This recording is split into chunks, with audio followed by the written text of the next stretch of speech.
Hi friends, welcome to Rani's kitchen. నేను మీ రాణి. ఈరోజు చాలా సింపుల్గా టేస్టీగా జ్యూసీ స్వీట్ చేసి చూపించబోతున్నానండి. చిన్నపిల్లలకి స్వీట్ అంటే చాలా నచ్చుతుంది కదా, వారి కోసం ఇలా సింపుల్గా తక్కువ ఇంగ్రీడియంట్స్తోని ఈ ప్రాసెస్ అనేది చేయొచ్చండి. ఆ ప్రాసెస్ అంతా చూద్దాం. వీడియోని ఫస్ట్ నుంచి లాస్ట్ వరకు చూడండి. ఛానల్ని ఫస్ట్ టైం వాచ్ చేసిన వారు సబ్స్క్రైబ్ చేసుకుని పక్కనే ఉన్న బెల్ బటన్ క్లిక్ చేయండి. నేను పెట్టబోయే రెసిపీస్ అన్నీ డైలీ మీ ఫోన్కి నోటిఫికేషన్కి వస్తాయి. ఓపెన్ చేసి చూడండి. బ్రెడ్ పాలు ఉంటే చాలండి. చాలా తక్కువగా షుగర్తో ఈ ప్రాసెస్ అనేది చేసి పెట్టొచ్చు. అలాగే టేస్ట్ మాత్రం చాలా బాగుంటుంది. చాలా జ్యూసీగా చాలా తీయగా అనిపిస్తుందండి. సింపుల్గా ఒక చుక్క ఆయిల్ వాడకుండా, ఒక చుక్క నెయ్యి కూడా వాడకుండా అప్పటికప్పుడే ఈ స్వీట్ అనేది చేసేయచ్చు. ఆ ప్రాసెస్ అంతా చూద్దాం. వీడియోలోకి వెళ్ళిపోదాం. ముందుగా బ్రెడ్ స్లైసెస్ని తీసుకోండి. ఇలా తీసుకున్నాం కదా, వీటిని పక్కన పెట్టుకుని ఇప్పుడు ఒక్కొక్క బ్రెడ్ తీసుకుందాం. ఏదైనా రౌండ్గా ఉన్న బౌల్ కానీ గ్లాస్ కానీ తీసుకోండి. ఇలా తీసుకుని అంచు రౌండ్గా ఉన్న వస్తువు ఏదైనా తీసుకుని దానిని బ్రెడ్ పైన బోర్లించి ఇలా నేను చూపించే విధంగా కట్ చేసి చుట్టూ ఉన్న బ్రెడ్ అంతా తీసి పక్కన పెట్టేసుకుని మధ్యలో ఉన్న రౌండ్ కలర్ పార్ట్ మాత్రమే, రౌండ్గా ఉన్న బ్రెడ్ మాత్రమే మనం ఈ రెసిపీకి వాడబోతున్నాం, ఈ స్వీట్కి వాడబోతున్నాం. ఇదే విధంగా మిగిలిన బ్రెడ్స్ అన్నీ కూడా ఇలా రౌండ్గానే కట్ చేసి తీసుకోండి. ప్రాసెస్ అంతా చాలా సింపుల్ అండి. టేస్ట్ మాత్రం చాలా బాగుంటుంది. జ్యూసీగా చాలా టేస్టీగా ఉంటుంది. ఇలా మనం తీసుకున్న బ్రెడ్స్ అన్నీ కూడా ఇదే విధంగా కట్ చేసి చుట్టూ ఉన్న పార్ట్ అంతా కూడా పక్కన పెట్టేసుకోండి. మధ్యలో ఉన్న వాటిని మాత్రమే ఒక ప్లేట్లోకి తీసి పెట్టుకోండి. ఈ విధంగా మిగిలినవన్నీ కూడా కట్ చేసుకోండి. ఇవన్నీ ఒక ప్లేట్లోకి తీసుకున్నాం కదా. ఇలా మనకి ఎన్ని బ్రెడ్స్ కావాలన్నా కూడా ఇదే విధంగా రౌండ్గా కట్ చేసి తీసుకోండి. ఇప్పుడు ఒక్కొక్క బ్రెడ్ని ఇలా మధ్యలోకి కట్ చేసి ఒక్కొక్క బ్రెడ్ని 2 భాగాలుగా చేసుకోండి. ఇలా మనకి ఎన్ని బ్రెడ్స్ కావాలన్నా కూడా ఇదే విధంగా కట్ చేసుకుని తీసుకోండి. ఈ ముక్కలన్నీ కూడా పక్కన పెట్టుకుందాం. ఇప్పుడు స్టవ్ ఆన్ చేసి కళాయి పెట్టుకుని డీప్ ఫ్రైకి సరిపడా ఆయిల్ పోసుకోండి. ఫ్లేమ్ మీడియంలో పెట్టుకుని మాత్రమే వీటిని డీప్ ఫ్రై చేయండి.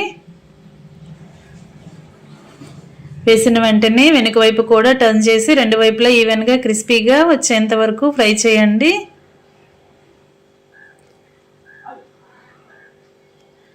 ఇలా కలర్ కొంచెం చేంజ్ అయిన తర్వాత వెంటనే వాటిని తీసి వేరొక ప్లేట్లో పెట్టేసుకోండి. చల్లారిన తర్వాత మరింతగా కలర్ మారిపోతాయి. ఇదే విధంగా మిగిలిన పీసెస్ని కూడా ఇదే ఆయిల్లో వేసుకుని డీప్ ఫ్రై చేసుకోండి. ఇలా మొత్తం అన్నీ కూడా ఫ్రై అయిన తర్వాత అవన్నీ ఒక ప్లేట్లో పక్కన పెట్టుకోండి. ఇప్పుడు స్టవ్ ఆన్ చేసి కళాయి పెట్టుకుని అరకప్పు పంచదార, అరకప్పు వాటర్ పోసుకోండి.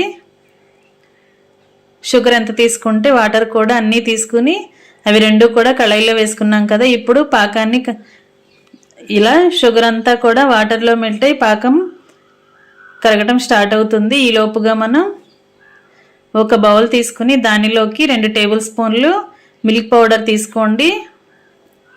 పాల పొడి అండి, మిల్క్ పౌడర్ ఉంటుంది కదా, దానిని ఇలా బౌల్లోకి వేసుకున్నాం కదా. ఇప్పుడు గోరువెచ్చగా ఉన్న పాలను అలా పౌడర్లో వేసుకుని స్పూన్తో ఉండలనేవి ఏమీ లేకుండా బాగా కలపండి. మిల్క్ పౌడర్ అంతా కూడా పాలల్లో బాగా కలిసిపోవాలి. గోరువెచ్చగా ఉన్న పాలతో కలపండి, లేదంటే వాటర్తో అయినా కూడా ఈ పొడిని కలిపి తీసుకోవచ్చు. ఇలా ఉండలనేవి ఏమీ లేకుండా బాగా కలుపుకుని ఈ బౌల్ పక్కన పెట్టుకోండి. ఇప్పుడు షుగర్ సిరప్ కూడా బాగా తయారవుతుంది కదా. పాకం అనేది కొంచెం చిక్కగా వచ్చిన తర్వాత మనం వెంటనే ముందుగా ఆయిల్లో డీప్ ఫ్రై చేసుకున్న బ్రెడ్ స్లైసెస్ని వేసేసుకుందాం.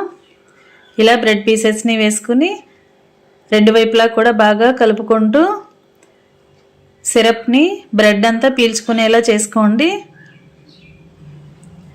కొంచెం సేపు ఫ్లేమ్ మీడియంలో పెట్టుకుని ఇలా ముక్కలన్నీ కూడా కలుపుతున్నట్లుగా చేసినట్లయితే బ్రెడ్ అంతా కూడా పాకాన్ని బాగా పీల్చుకొని జ్యూసీగా వస్తుంది. ఈ విధంగా రెండు వైపులా కూడా పాకం పీల్చుకునేలా చేయండి. ఇలా పీల్చుకున్న తర్వాత అవన్నీ కూడా ఒక ప్లేట్లోకి తీసేసుకోండి. ఇలా ప్లేట్లో పెట్టుకుని ఖాళీగా పెట్టుకుని ఆరనివ్వండి. ఈలోపుగా మనం ఈ సిరప్లోకి మిగిలిన షుగర్ సిరప్లోకి మిల్క్ పౌడర్ని పాలలో కలిపి రెడీగా ఉంచాం కదా, ఆ పాలన్నీ కూడా ఈ సిరప్లోకి వేసేసుకుని బాగా కలపండి. గరిటెతో కలుపుకుంటూ ఉడికించినట్లయితే పాలు పాకము కూడా బాగా చిక్కపడి కోవలాగా వస్తుంది. ఫ్లేమ్ మీడియంలో పెట్టుకుని ఇలా గరిటెతో కలుపుకుంటూ పాలని బాగా ఉడికించండి. పాలన్నీ చిక్కబడి ముద్దలాగా రావాలి. అంతవరకు కూడా గరిటెతో కలుపుకుంటూ ఉడికిద్దాం. 1 టేబుల్ స్పూన్ యాలకుల పొడి కూడా వేసుకుని ఇదంతా పాకంలో కలిసేంత వరకు బాగా కలుపుకొని ఈ పాలని బాగా దగ్గరగా ఉడికేంత వరకు కలపండి. ఇలా వీడియోలో చూపిస్తున్న విధంగా చిక్కబడేంత వరకు కలపండి. గరిటెతో ఇలా మ్యాష్ చేసుకున్నట్లయితే స్వీట్ అంతా కూడా సాఫ్ట్గా వస్తుంది. ఇలా బాగా కలుపుకుంటూ ఫ్లేమ్ సిమ్లో పెట్టుకుని మాత్రమే ఉడికించండి. ఇలా బాగా దగ్గరగా ముద్దలాగా ఉడికింది కదా, దీనిని పక్కన పెట్టుకుని మనం ముందుగా సిరప్లో డిప్ చేసిన బ్రెడ్ పీసెస్కి ఈ కోవాని నేను చూపించే విధంగా ఇలా పెట్టుకోండి. అన్ని పీసెస్కి పెట్టాల్సిన పని లేదండి. ఒకటి పెట్టుకున్నట్లయితే ఇంకొక బ్రెడ్ ముక్కని దానిపైన బోర్లించి అంటించుకోవచ్చు. ఇలా నేను చూపించే విధంగా మాత్రమే పెట్టుకోండి. ఇప్పుడు వేరొక బ్రెడ్ పీస్ని ఇలా కోవా పైన అంటించినట్లయితే అవి రెండు స్టిక్ అయిపోతాయి. ఇదే విధంగా మనం ఎన్ని బ్రెడ్ పీసెస్ని కట్ చేసుకున్నా సరే ఒక దానిపైన కోవా పెట్టుకుని వేరొక బ్రెడ్ పీస్ని ఇలా అంటించండి. చాలా సింపుల్ ప్రాసెస్తో తక్కువ ఇంగ్రీడియంట్స్తోని ఈ రెసిపీ అనేది కంప్లీట్ అయింది కదా.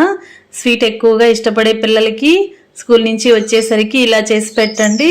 వారు చాలా హ్యాపీగా తింటారు. ఇలా అంచులని చుట్టూ ఉన్న కోవాని క్లీన్గా క్లియర్ చేసుకుని ఇంకా సర్వింగ్ ప్లేట్లోకి తీసుకుని ఫ్యామిలీకి సర్వ్ చేసుకోవటమే. పిల్లలకైతే మరీ నచ్చుతుందండి. ఖచ్చితంగా మీరు కూడా కుక్ చేసి పిల్లలకి సర్వ్ చేయండి. వీడియో నచ్చినట్లయితే లైక్ చేయండి. మీ ఫ్రెండ్స్కి ఫ్యామిలీ మెంబర్స్కి రెసిపీ షేర్ చేయండి. మీరు కూడా కుక్ చేసి పిల్లలకి సర్వ్ చేయండి. ఇంకా సర్వింగ్ ప్లేట్లోకి తీసుకుందాం. ఇలా జ్యూసీగా తీయగా ఉండే బ్రెడ్ స్వీట్ రెడీ అయిపోయిందండి. కోవా స్వీట్. మీ అందరికీ కూడా వీడియో నచ్చితే లైక్ చేయడం మాత్రం మర్చిపోకండి. ఛానల్ని ఫస్ట్ టైం వాచ్ చేస్తున్న వారు సబ్స్క్రైబ్ చేసుకోండి. మరొక రెసిపీతో మళ్ళీ కలుద్దాం. Thanks for watching. నేను మీ రాణి.